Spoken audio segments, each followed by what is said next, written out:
next story is about the Ukraine war. Just minutes ago, the White House released a statement on the talks between American and Ukrainian delegations in Riyadh, Saudi Arabia, which has been happening for the past few days. It says that the US and Ukraine have agreed to ensure safe navigation, eliminate the use of force, and prevent the use of commercial vessels for military purposes in the Black Sea. It says that Kiev and Washington have agreed to develop measures for implementing a ban on strikes against energy facilities in Russia and Ukraine. And most importantly, the statement says that the US and Ukraine will continue working towards a durable and lasting peace and welcome third countries to support the implementation of maritime and energy agreements. Well, this statement by the White House, this is the outcome from talks between US and Ukraine separately. US and Russian officials also met in Riyadh. Earlier, Russia's Foreign Minister Sergei Lavrov said that Black Sea shipping was discussed with American counterparts and that Russia will be willing to strike a deal, but only if the US orders Ukraine to respect it. The American and Russian officials reportedly met for 12 hours on Monday.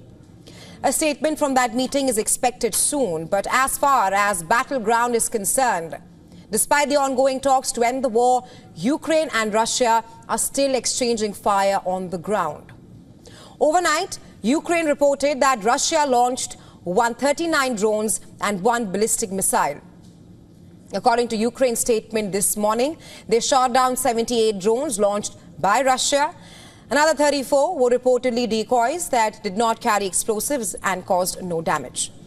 Meanwhile, in Kursk, Ukraine claims that an airstrike killed up to 30 Russian soldiers at a military site. Remember, Ukraine had launched an incursion into the Kursk region last August. But we've been telling you on the show here how in recent weeks, its forces have begun withdrawing under pressure from Russia. Both Russia and the US say that many Ukrainian troops were trapped in the Kursk region. But Ukraine denies all of this. Now, across the border, Russia reportedly carried out drone strikes in several parts of Ukraine overnight.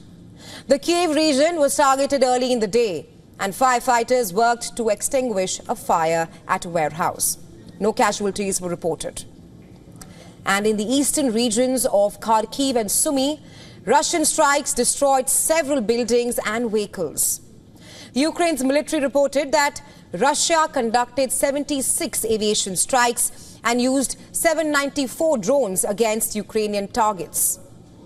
Meanwhile, on Tuesday, the Kremlin accused the Ukrainian military of targeting Russian journalists in Moscow-controlled eastern Ukraine, resulting in a fatal strike. On Monday, a Ukrainian artillery strike reportedly killed 6 people, including the 2 journalists and their driver in Luhansk region of eastern Ukraine, which is controlled by Russia and where Ukraine launched an attack. Maria Zakharova, who is the Russian Foreign Ministry spokesperson, described it as a targeted attack on a civilian vehicle carrying journalists, expressing condolences to the families of those who lost their lives.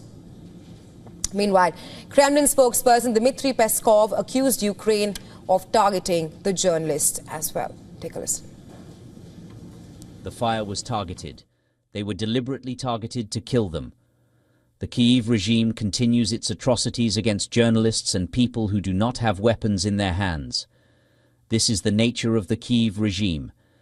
And this is yet another justification of our special military operation. Now, here's why these attacks matter.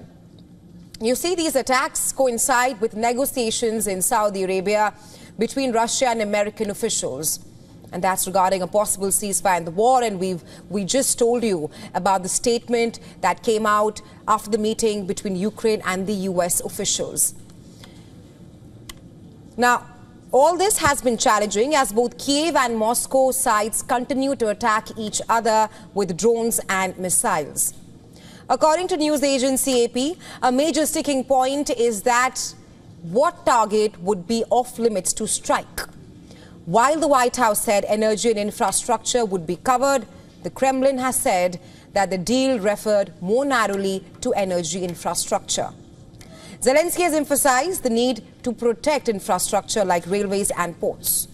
On Monday, talks in Riyadh aimed to address differences between Ukraine and Russia, including a potential pause in Black Sea attacks, which has happened from the Ukraine side. And meanwhile, on Tuesday, Russian Foreign Minister Sergei Lavrov said that Moscow supports renewing the Black Sea initiative to ensure safe grain exports through the strategic waterway. But Lavrov warned that it must come with clear guarantees that Russia believes the US should demand from Ukraine. Ultimately, the talks in Riyadh lasted nearly 12 hours. While one part of the details have surfaced a short while back, we're still awaiting details from the Russia-US meet.